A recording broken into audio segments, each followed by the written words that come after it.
আমাদের শরীরে 109টা চক্র আছে, তাদের মধ্যে প্রধান চক্র 12টা, আর তাদের মধ্যেও প্রধান 9টা, আর তাদের মধ্যেও প্রধান 7টা চক্র আছে। যেখানে শিরানাড়ি সব একসাথে মিশে যায়, সেখানে মাঝখানে আমাদের শরীরে অনেক চক্র আছে। একটা হলো মূলাধার চক্র, যেখানে মেরুদণ্ড শুরু হয়, গুদ অঞ্চলের কাছে থাকে মূলাধার। তার উপরে আছে জননেন্দ্রিয়ের পেছনে, সেটা হলো স্বাধিষ্ঠান চক্র। আর তৃতীয়টা আছে নাভিতে, নাভির মধ্যে যেটা আছে সেটা, ওটাকে বলে মণিপুর চক্র। তারপর হৃদয়ে আছে একটা চক্র, অনাহত চক্র। তারপর গলায় আছে, এই চক্রকে বলে বিশুদ্ধি চক্র। আর 2 ভ্রুর মাঝখানে আছে আজ্ঞা চক্র। এগুলো সব ডাকট্লাস গ্রন্থি বলা হয়। এন্ডোক্রাইন সিস্টেমে এদের সব বর্ণনা আছে ইংরেজিতে। তাই এটা মেডিসিনের একটা সিস্টেম, ওখানেও এদের স্বীকৃতি দেওয়া হয়েছে। এন্ডোক্রাইন সিস্টেম আমাদের পূর্বপুরুষরা হাজার হাজার বছর আগে এই বিষয়গুলো জানতেন। তারপর যেটা পিটুইটারি গ্রন্থি, পাইনিয়াল গ্রন্থি বলে, সেটা আজ্ঞা চক্র, তারপর সহস্রার, ওটাকে বলে হাইপোথ্যালামাস। যখন চক্রের ওপর মনোযোগ দাও, প্রথমে কিছুই অনুভব হয় না, শুধু একটা ফাঁকা ভাব আসে। ফাঁকা ভাবের পর কিছু সময় পরে সেখানে স্পন্দন হতে শুরু করে তরঙ্গের অনুভূতি হয়। তারপর তরঙ্গের অনুভূতির পরে আলো অনুভবে আসে, মানে 3টা ধাপ আছে। সবকিছু একসাথে হবে না, প্রথমে কিছুই হয় না, শুধু ফাঁকা ভাব হয়।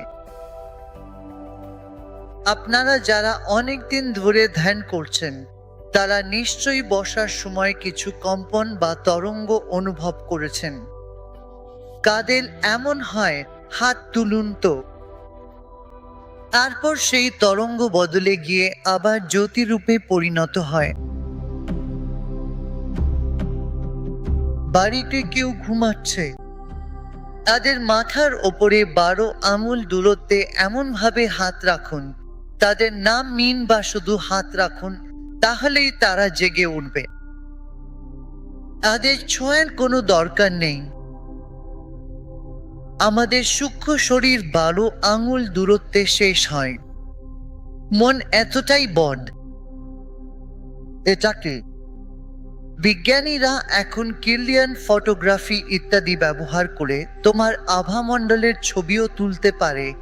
আর তুমি যখন ধ্যান করো, সুদর্শন ক্রিয়া করার পর আভামণ্ডলের ছবি তুলো, আগে তুলো, দুটোর মধ্যে অনেক বড় পার্থক্য দেখা যায়। আমাদের সূক্ষ্ম শরীর স্থূল শরীরের চেয়ে বড়। যখন সূক্ষ্ম শরীর সংকুচিত হয়, তখন আমাদের ভালো লাগে না।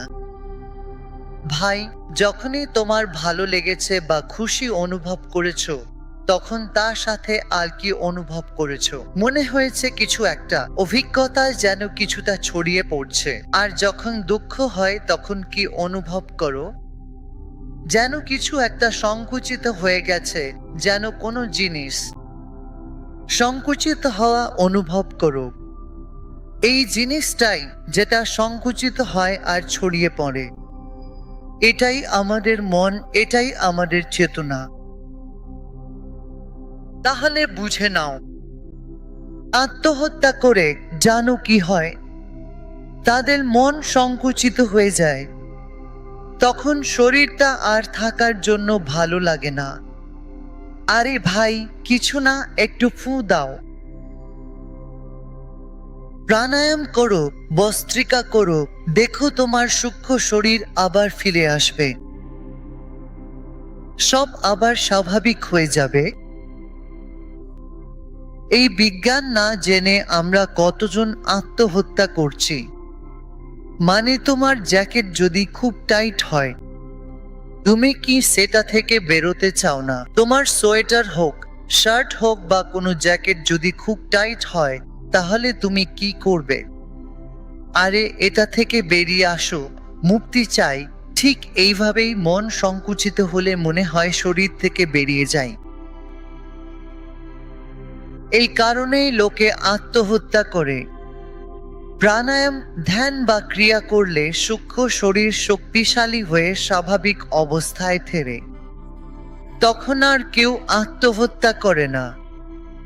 শরীরের দাঁত শান্ত বলে মাথার 12 আঙুল ওপরে একটা চক্র আছে। ওখানেই আপনার সূক্ষ্ম শরীরের শেষ হয়।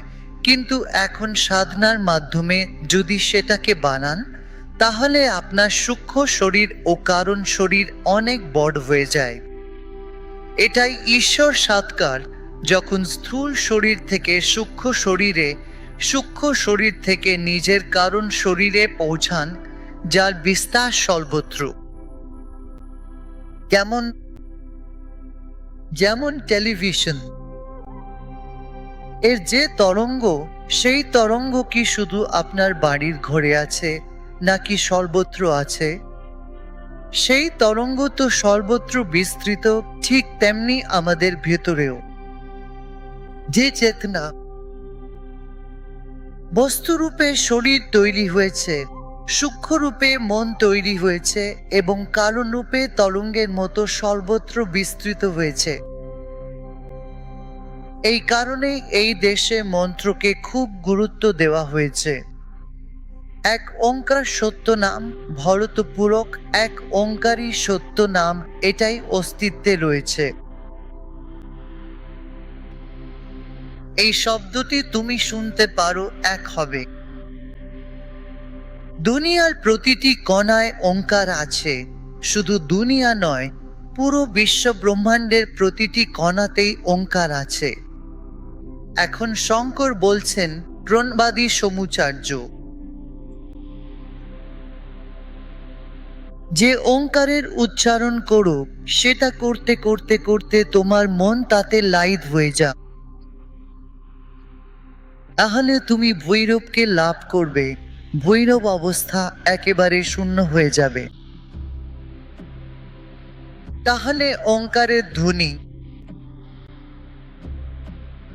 ওঙ্কার করার আগে এবং পরে তুমিও সেই চৈতন্য শক্তিতে লীন হয়ে যাও বা জাগ্রত হয়ে যাও। অনাহতের পাত্রকর্ণে অবিচ্ছিন্ন শব্দের স্রোতে শব্দ ব্রহ্মে পারদর্শী হয়ে পরম ব্রহ্মের দিকে অগ্রসর হয়। নিজের ভেতরে অনাহত নাচ শুনে নাও। এখানে অবিচ্ছিন্ন শব্দ, যেমন এখানে এয়ার কন্ডিশনের আওয়াজ আসছে, একসাথে এখানে একটা ঝর্ণা, পানির ঝর্ণার শব্দ শুনতে শুনতে শুনতে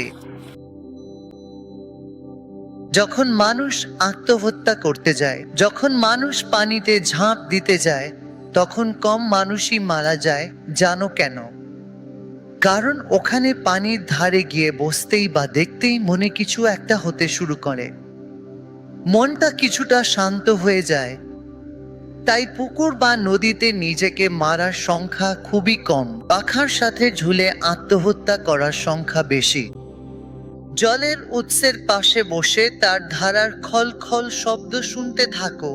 সেই খল খল শব্দে নীরবতায় তুমি নিজেকে হারিয়ে ফেলো। সেই অবস্থায় তুমি ভৈরবের আরো কাছে চলে যাও। তারপর শিব বলেন, শব্দ শুনতে শুনতে শুনতে তারপর শব্দেরও ওপারে চলে যাও। কারণ শব্দ কিছু সময় পর ভারী লাগে, বোঝা মনে হয়। তোমরা সবাই তো অনুভব করো না, খুব বেশি লাউডস্পিকার, খুব বেশি কেউ যদি ওজন করে বা কোনো গান চলতেই থাকে, মনে হয় কবে এর থেকে মুক্তি পাব।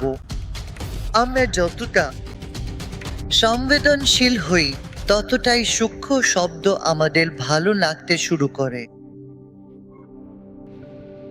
যারা কম সংবেদনশীল তারা হার্ড রক পছন্দ করে। হ্যাঁ, একেবারে মোটা আরব ব্যান্ড। এতে কি হয়? আমাদের শরীরের বিভিন্ন চক্রের ওপর এই নাদের প্রভাব পড়ে।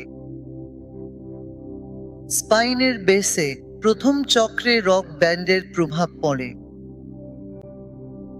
তাই তাদের সেটা ভালো লাগে। তারপর সেখান থেকে উপরে উঠলে নাভিতে তন্ত্রবাদদের প্রভাব পড়ে। আপনি সিতার বাজান না বাজান বা কোনো মেটালিক স্ক্র্যাচ হয়, তাই তো? কোথায় আপনি সেটা অনুভব করেন? কোনো লোহার চেয়ার বা কিছু টানলে তার প্রভাব আপনি কোথায় অনুভব করেন বলুন তো? পিঠে অনুভব হয়। নাভি থেকে হৃদয় পর্যন্ত তন্ত্রবাদ্যের প্রভাব থাকে। তন্ত্রবাদ্য হলো তার দিয়ে তৈরি, যেমন সিতার, গিটার, সবই এগুলো। তারপর হৃদয় থেকে গলা পর্যন্ত এর প্রভাব থাকে। বাঁশি হলো ফ্লুট ইনস্ট্রুমেন্টাল আওতায়। তারপর সেখান থেকে চলে যাবে ভ্রুমধ্যতে, সেখানে ঘণ্টি ও অন্যান্য শব্দ। শঙ্খ আমাদের মন্দিরগুলোতেও এভাবেই রাখা হতো। সবচেয়ে বাইরে বড় নগাড়ার মতো ড্রাম রাখা হতো, সেখান থেকে নিচে যেত। গর্ভগৃহে শুধু ঘণ্টি থাকে, ছোট ছোট শঙ্খ থাকে, ঘণ্টি থাকে। এখন যদি বাচ্চাদের ঘুম পাড়াতে চাও, রক মিউজিক চালাও, বিশ্বের কোনো বাচ্চাই ঘুমাতে পারবে না। তাদের জন্য কি বলা হয়? Jingle bell. জিঙ্গল বেল ছোট্ট একটা ঘণ্টি, ছোট্ট একটা শব্দ হোক। তরঙ্গ, জল তরঙ্গ, পিয়ানো, এই ধরনের জিনিসে বাচ্চারা ঘুমিয়ে পড়ে, শান্ত হয়ে যায়। বাচ্চা কথা বলার আগে গান গায়। আগে গানই তো বলে। গান গায়।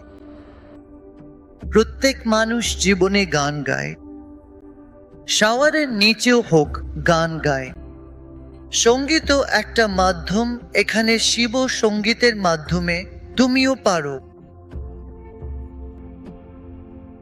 আমি চৈতন্য শক্তিতে আসতে পারি, এটাই খুব সুন্দর কথা।